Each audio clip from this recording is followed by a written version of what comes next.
sakit gini minta bagian, mana berbakti sama orang tua, bohong, pejiratan nantinya di alam sini tuh lidahnya sama perutnya bakal meledak tuh, perutnya pejirat tuh.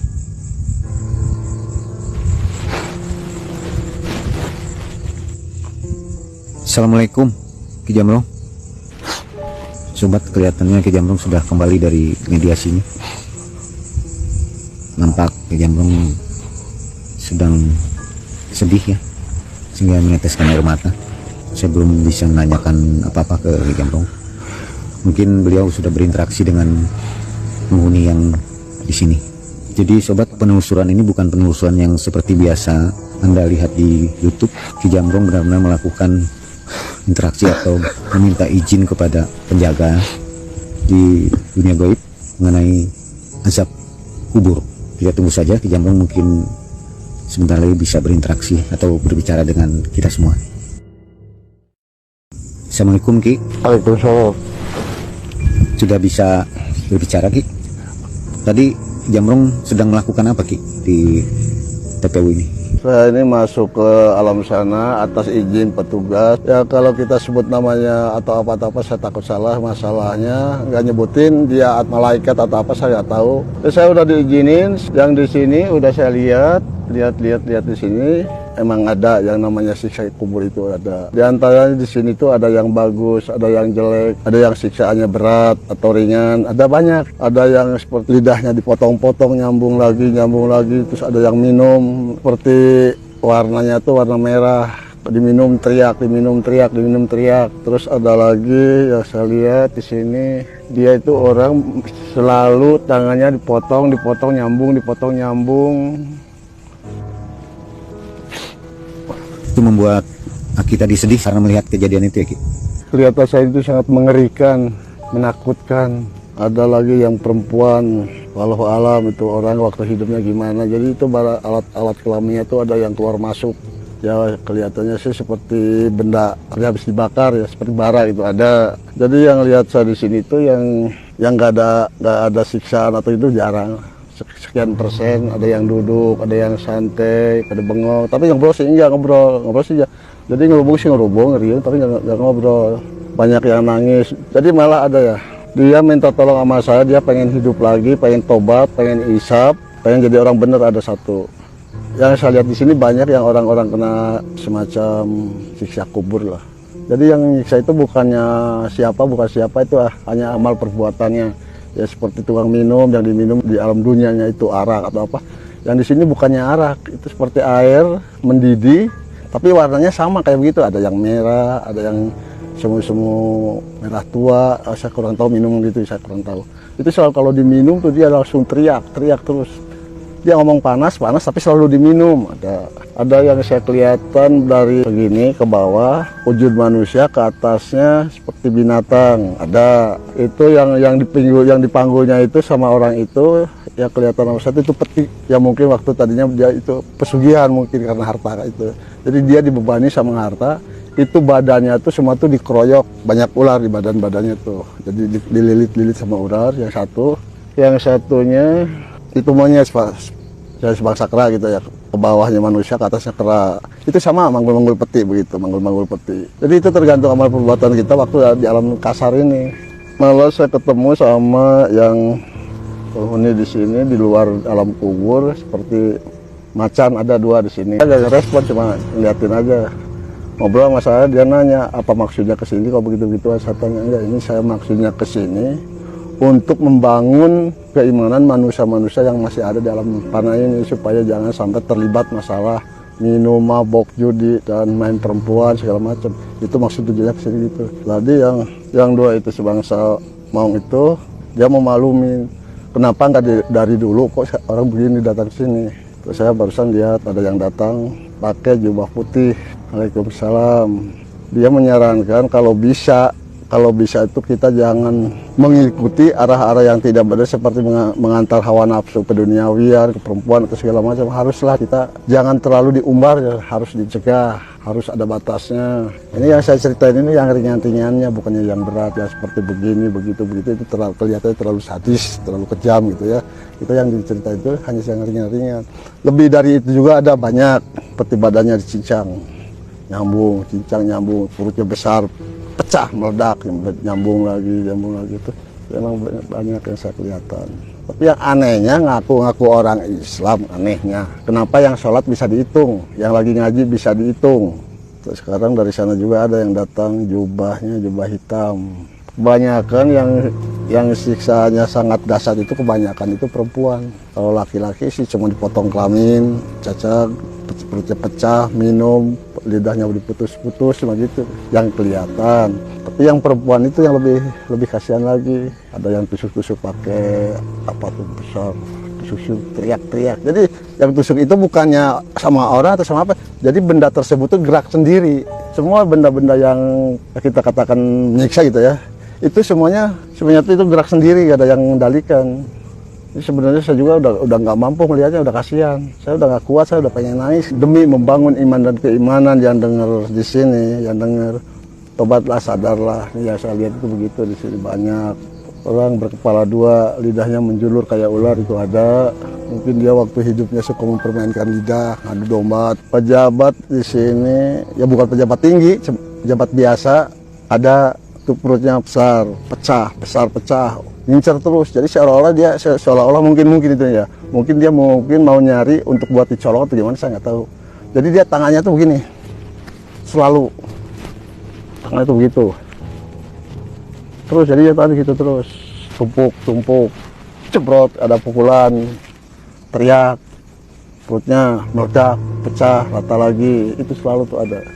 Ada lagi tuh yang sebelah sana yang kelihatan sama saya itu dia berpakaian dinas, perutnya buncit, pangkat lumayan tinggi, tapi dia lidahnya selalu mulur, selalu melet, potong, nyambung lagi, perutnya meledak, ada tuh di pojokan sana. Jadi susah diceritain, terlalu banyak kejadian-kejadian di sini tuh. Setiap bentuk tuh ceritanya lain-lain, tapi kebanyakan perempuan. Dia pakai jilbab, pakai segala-gala, tapi dia makanin kotoran. Berarti dia waktu hidupnya tukang rentenir, penjilat, ada. Dia berpakaian kostum saja gitu, rapi aja gitu pakai itu. Tapi dia makanan selalu makan kotoran. Saya ya kalau bisa tolong akhlak, perilaku segala macam robahlah tolong. Kita pikirkan bukan pikiran kesenangan sekarang, pikir di alam nanti seperti yang saya sekarang lihat. Jadi berbuatlah baik sebaik mungkin, jujur sejujur mungkin. Berpakaian haji, saya sebut Pak Haji. Kalau nggak dipanggil Pak Haji dia nggak nyaut. Ada tuh dua orang. Dia berpakaian haji tapi kena siksaan, kenapa tuh? Saya tanya, dia takabur. Saya kalau nggak dibilang Pak Haji saya nggak mau nyaut. Berarti kesombongan. Ada 2 orang. Semua yang di sini teriak pengen hidup lagi. Saya mau tobat, mau sholat, mau ibadah, mau jadi orang baik.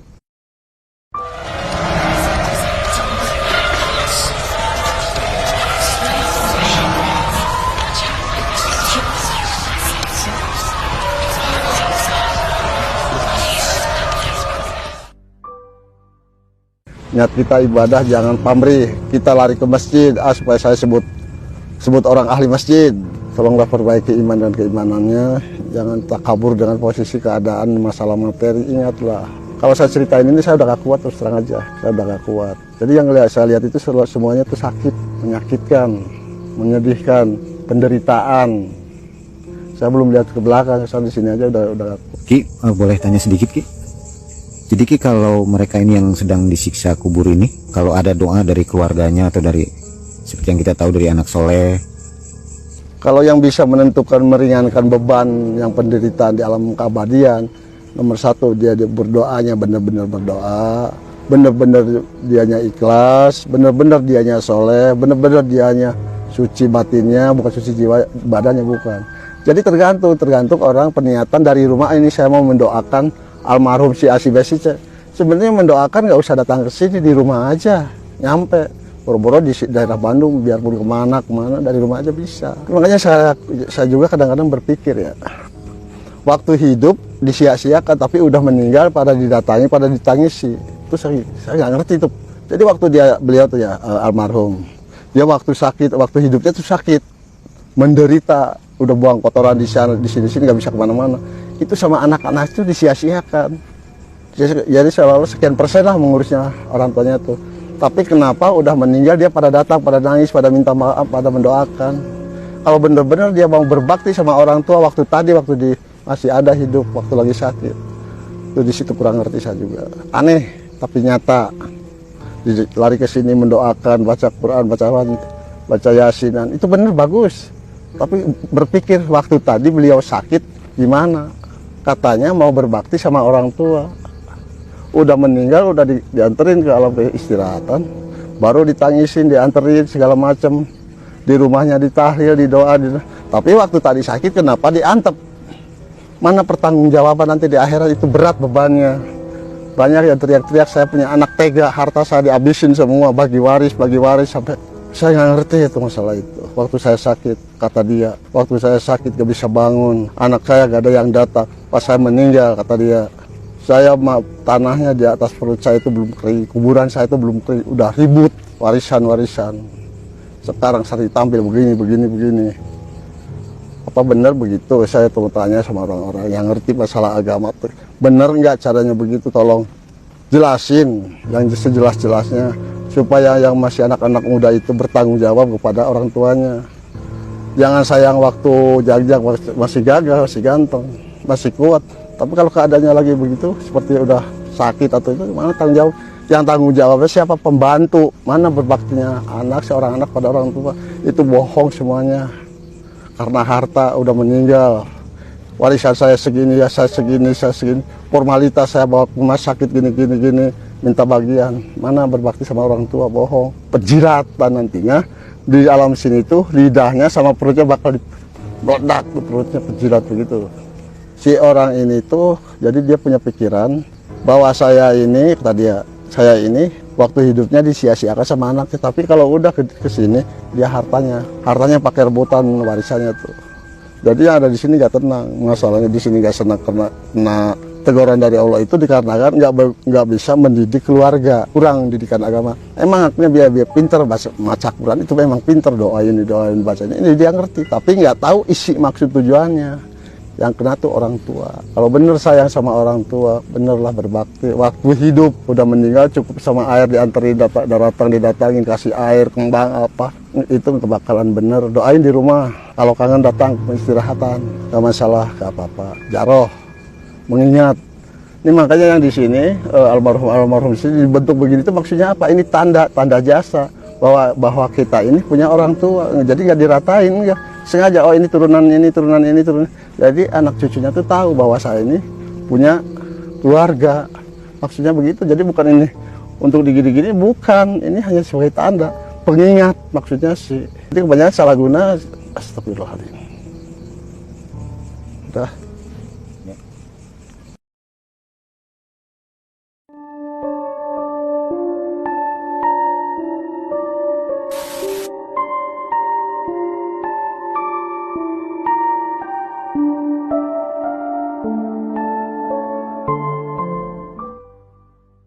Ya, tadi Aki lihat di sini dari sekian ribu makam yang ada, menurut Aki lebih banyak yang disiksa ketimbang yang tidak ya Ki?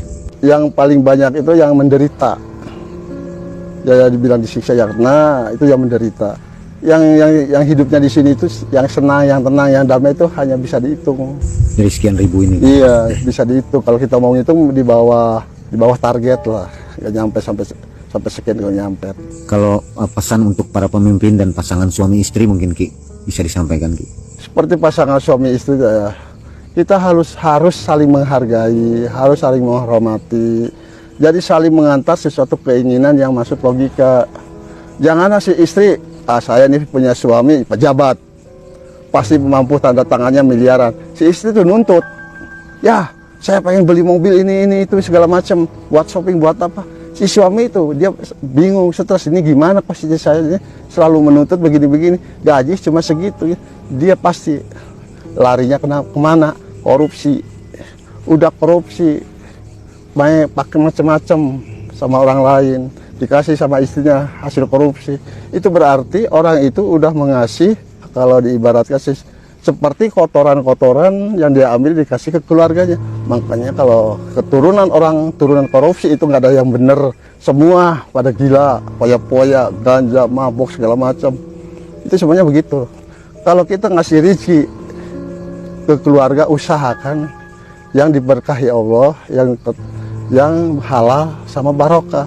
Jangan kita cari rezeki asal dapat, jangan. Efeknya keturunan kita sampai kiamat itu nggak ada yang benar, nggak ada, saya jamin nggak bakalan benar semuanya. Masanya kita kasih pupuk yang jelek itu, contohnya pohonan. Kalau kita kasih pupuk asal-asalan kan itu nggak subur. Tapi kalau anak-anak kita dikasih pupuk hasil kerja, hasil halal, hasil barokah, itu yakin anak-anak kita bakal jadi orang soleh. Saya jamin, yakin bakal jadi orang soleh. Itu yang namanya anak soleh itu, dia bisa membantu meringankan keluarganya yang ada di dalam kubur. Tapi sebaliknya, kalau anaknya yang nggak benar seperti tadinya harta itu dapat korupsi atau dimakan sama anaknya, itu tuh dosa tuh selalu mengalir sama yang korupsi itu, yang udah mati itu masuk. Dikarenakan apa? Si anak ini yang tadinya dikasih makan hasil korupsi itu, dia hidup sewenang-wenang, nipulah sanalah sinilah, yang dapat imbalannya itu sama orang tuanya. Ya gitu, jadi janganlah janganlah merugikan orang lain ya, apalagi sampai miliaran, triliunan. Kalau bisa yang 1000 juga janganlah. Berusahalah untuk sebaik mungkin, sebersih mungkin cari rezeki di jalan itu, Allah ya. Iya, di jalan Allah, diridhoi Allah itu. Ya, ada pesan yang ingin Aki sampaikan terakhir? Ini aja ya, kalau benar sayang sama orang tua, berbaktilah sewaktu hidup, ya apa ya, keinginannya kalau lagi bener kita sebagai anaknya punya rezeki, keinginan orang tua, kasihlah sewajarnya. Kalau dia seumpamanya minta kopi, kasih, jangan teriak, nggak ada bosan, baru tadi ngopi sekarang udah minta, itu sebenarnya nggak boleh. Kita berbakti sama orang tua tuh udah pulang, jangan udah pulang ke sini, nggak guna. Waktu hidup itu namanya berbakti. Yang udah begini didatangin ngaji itu memang bagus. Tapi waktu beliau masih hidup, masih sakit, kok disia-siakan, itu salah. Kalau kita pengen berbakti sama orang tua selagi hidup, kalau udah begini sih udah, kita kalau mau datang-datang, kalau enggak masalah. Nggak ada urusannya, nggak ada hubungannya dengan kita. Cuma paling kita mengingat aja bahwa kita di sini ada keluarga, gitu aja, nggak ada apa-apanya. Kalau mau mendoakan di rumah juga itu lebih bagus. Baik Ki, banyak terima kasih atas kisah dan pandangan dari Aki yang sudah tadi Aki katakan sudah masuk ke dunia dalam ya Ki ya, anggapnya seperti itu yang Aki melihat dengan mata kepala sendiri ya Ki ya. Sobat MM, bagaimana menurut Anda dari kesaksian Aki yang sudah melakukan perjalanan menuju alam kubur? Mudah-mudahan perjalanan ini dan cerita dari Aki ini akan memberi kita banyak manfaat dan pengetahuan mengenai bahwa siksa kubur itu ada. Dan tadi kita sudah tanyakan kepada Aki bahwa dari sekian ribu jenazah yang dimakamkan di sini, hanya berapa orang saja yang damai di alam kuburnya. Artinya banyak sekali kita melakukan kesalahan di dunia ini. Sekian saja Sobat MM, mudah-mudahan video dari kami ini menjadi manfaat untuk Anda semua. Kami mohon maaf bila ada kesalahan dari kami. Mudah-mudahan kita selalu dalam lindungan Allah Subhanahu wa Ta'ala. Dan kepada Anda yang ingin menyampaikan pesannya, silahkan komentar di kolom komentar. Sekali lagi saya ingatkan untuk Anda yang seperti Aki tadi katakan, berbuatlah baik selama masa hidup kita dan selalu di jalan Allah. Aki, terima kasih Ki. Sama-sama. Ki, mungkin sebelum kita tutup, kita bersama-sama membacakan doa mungkin Ki untuk mereka yang sudah meninggal.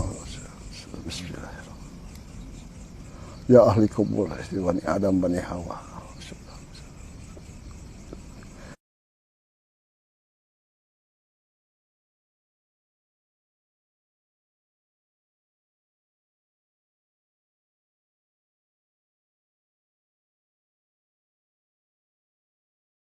Rabbana atina fid dunya hasanah wa fil akhirati hasanah wa qina adzabannar. Wabillahi taufiq wal hidayah. Wassalamualaikum warahmatullahi wabarakatuh.